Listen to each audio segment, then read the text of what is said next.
My name is Lauren, and I am delighted to welcome you to IMPROVATE's first International Innovation Forum. Joining us, though, are speakers from 13 countries and representatives from over 20 countries. Among them, world leaders, opinion shapers, medical and security experts, investors, and technology executives. IMPROVATE derives from two words, improvement and innovation. And about a year and a half ago, we realized that there is an opportunity to create a platform that puts the money where the mouth is. And this platform hopefully will enable all of you to create business and strategic collaborations that will make the world better for everyone. The talent is by far some of the most talented people here in this region. Silicon Valley wouldn't be Silicon Valley if it wasn't for, the innovative minds and the spark, the small community that's happening here in Tel Aviv. I'm so proud to be with you, to be one of you, and all of us coming here together, being members of the IMPROVATE family. A family of joint values. A family that has a very special ambition and a goal to serve. Well, amidst a rapidly changing technological landscape that has redefined how organizations do business and how governments provide services, and with the increasing penetration of IoT devices, cybersecurity is an issue that impacts everyone today, be it smartphone users, security organizations, and the military, financial institutions, or governments, as cybercrimes and state-sponsored cyber attacks. Among them, recent Iranian cyber attacks on Israel are becoming a growing problem. Israel, as we all know, is a world leader in the field of cybersecurity, and today we will hear from leading Israeli cybersecurity companies and experts on how to tackle growing cyber threats, and also about how to prevent abuse of cyber technologies in view of the negative headlines received around the world by the Israeli cyber company NSO. Our next speaker is one of the world's leading thinkers on AI and cybersecurity. IMPROVATE Advisory Board member Garry Kasparov became the under-18 chess champion of the USSR at the age of 12 and the world under-20 champion at 17. He came to international fame at the age of 22 as the youngest world chess champion in history in 1985. Kasparov's famous matches against the IBM supercomputer Deep Blue in 1996 and 1997 were key to bringing artificial intelligence and chess into the mainstream. As an advisor to Netflix's hit series, The Queen's Gambit, Kasparov brought chess to the hearts of millions around the world. Garry Kasparov is the chairman of the New York-based Human Rights Foundation, ambassador for Avast Software, where he discusses cybersecurity and the digital future, and to the executive board of the Foundation for Responsible Robotics. Please welcome Garry Kasparov. I have to start with a simple statement that it's nice to be here in Jerusalem, but these days, you're happy to be anywhere outside of your home. So, as I said, it was a miracle that we all could gather here together, and I hope we're all waiting for miracles to help us. But what we're discussing now is not about miracles. It's about humans. It's about what we can do and what we cannot do. And I start with AI because it's naturally something that affects our lives today. And while we're talking about AI, and of course we can spend endless hours debating the definition. Yeah, I strongly suggest we call it augmented intelligence, not artificial intelligence, and I can come up a bit later in explaining the rationale behind it. There is a very thick fog of mythology. And of course, it's all about threats. But there are real threats and illusionary threats. So let's start with the latter. So AI is stealing our jobs. Oh, wow. What's news? Technology always took some jobs from us. Machines made us stronger. Machines made us faster.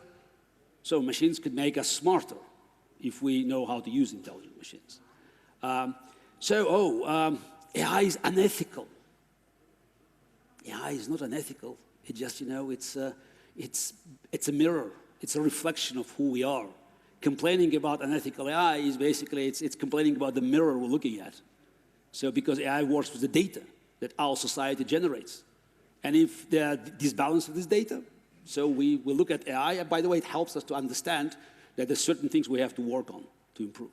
Oh, AI will end up with super intelligence and robots that will kill us. I'm a big fan of the Terminator and all these movies. Never understood why they want to kill humans. Not explained properly. So, and of course, fear sells. And you have an army of doomsayers that are telling us about the horrors. And that's why the public mind is always, terrorized by these ugly dystopian pictures of the future. Look, AI is not a harbinger of utopia, but it's not a harbinger of dystopia. It's not a magic wand, but it's not a Terminator. It's a product, of our genius, our human genius. But there are real threats. That's we are discussing now. AI helps, boosts attacks on our data. AI becomes a very powerful weapon in the world of cybersecurity. And that's bad news. So the AI helps to plant ransomware, steal our data, and it's all techniques now they're being advanced by the use of AI. So that's bad news, and those threats are real. The good news is AI also offers us protection. The same AI that helps bad actors to build their attacking algorithms and mechanisms, building a sword. The same AI can help us to build a shield. And of course, here in Israel, how to build shields.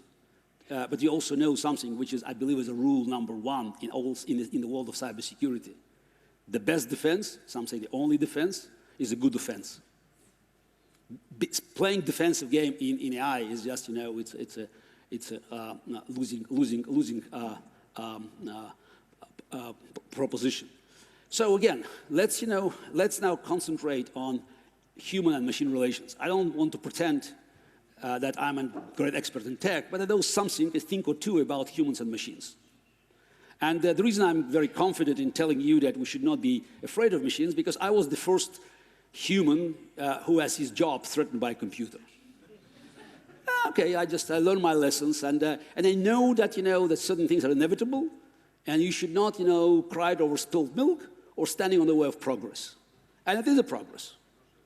We lose some, we win some. It's all about the balance. It's about trade-offs. And trade-offs are positive. But before we move into the world of cybersecurity, just a couple of more words about human-machine relations. Again, let's not forget, they're very much reflection of who we are. That's since the Hollywood made a big contribution to terrorize our minds and just to donate to this fear. So that's one of the latest productions, and that's a great comment. Actually, I didn't expect it to have it in it's some sort of the Star Wars series.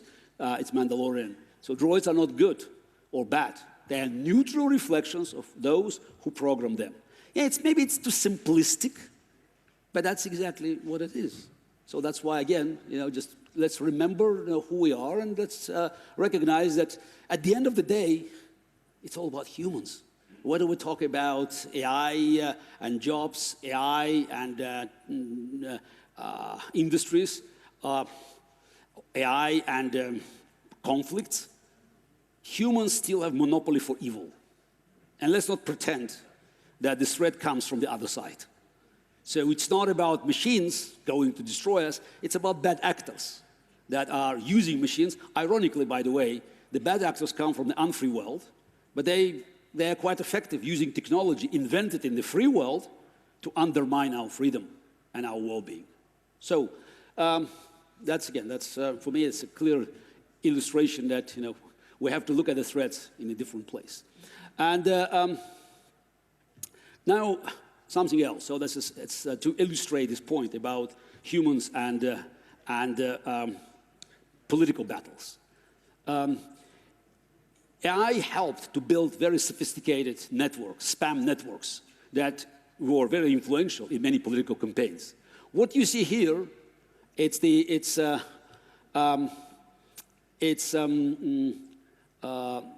screen we screened it, stayed for 18 minutes, and then was taken away because there are hundreds of MAGA accounts. MAGA accounts like, Deplorable Judy or Henry MAGA from the red districts of Wyoming or Oklahoma, that all of a sudden had a strange interest in the death of Russian ambassador in the United Nations. Yeah, okay, glitch. It happens. Even on the most sophisticated troll factories, it did happen. In 18 minutes, they took it away, but we managed to have, a few hundreds of them, recorded.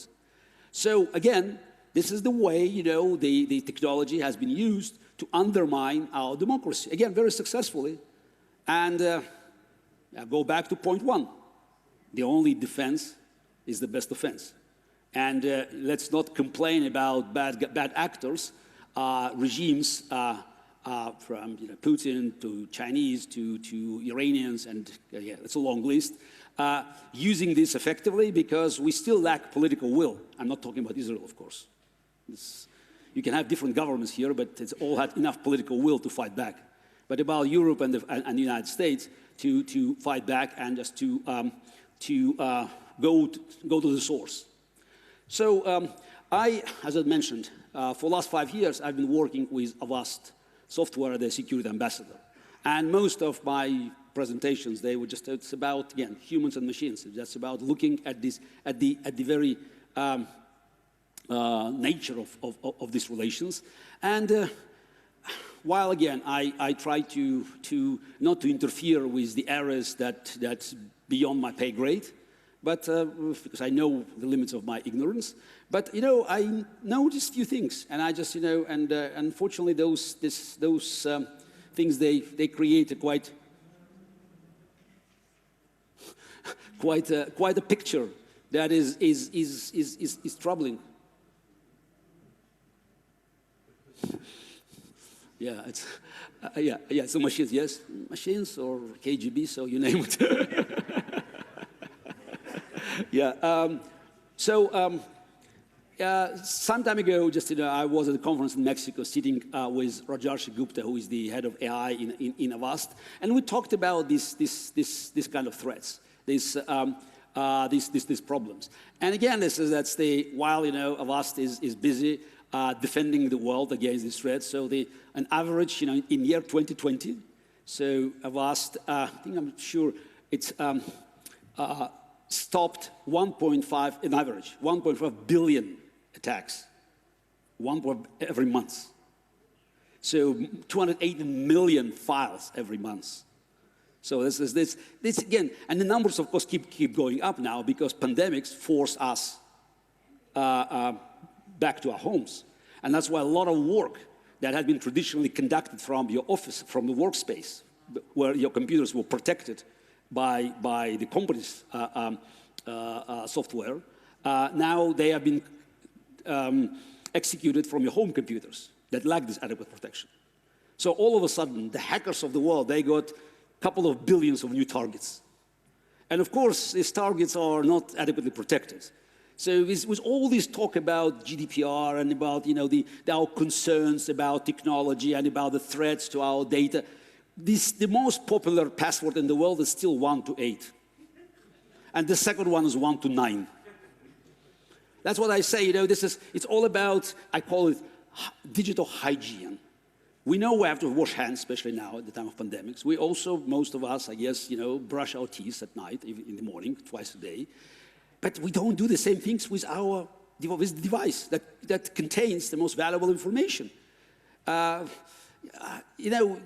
say now we come up with technology, we come up with the rules, with the regulations. Look, I'm for regulations, though I grew up in the Soviet Union, so I should be very, very careful, promoting any over-regulating policies. But, it says the regulations don't do any good if people don't, pay much attention to their own safety. And unfortunately, I can tell you, in the race of convenience versus security, convenience wins. People push all the buttons. So I remember this as with the CEO of Avast, we did a presentation in London. It was, like now we say BC, before COVID. So this is ancient time, before COVID. So, and there was a hall full of, I guess, people adequately introduced to technology. 250, 300 of them. And we talked about GDPR. And we talk about, all sorts of protections that it can offer you. And out of curiosity, I said, how many of you can find in Google Cloud the button to forget? Because that's a big, big thing now. 4 hands?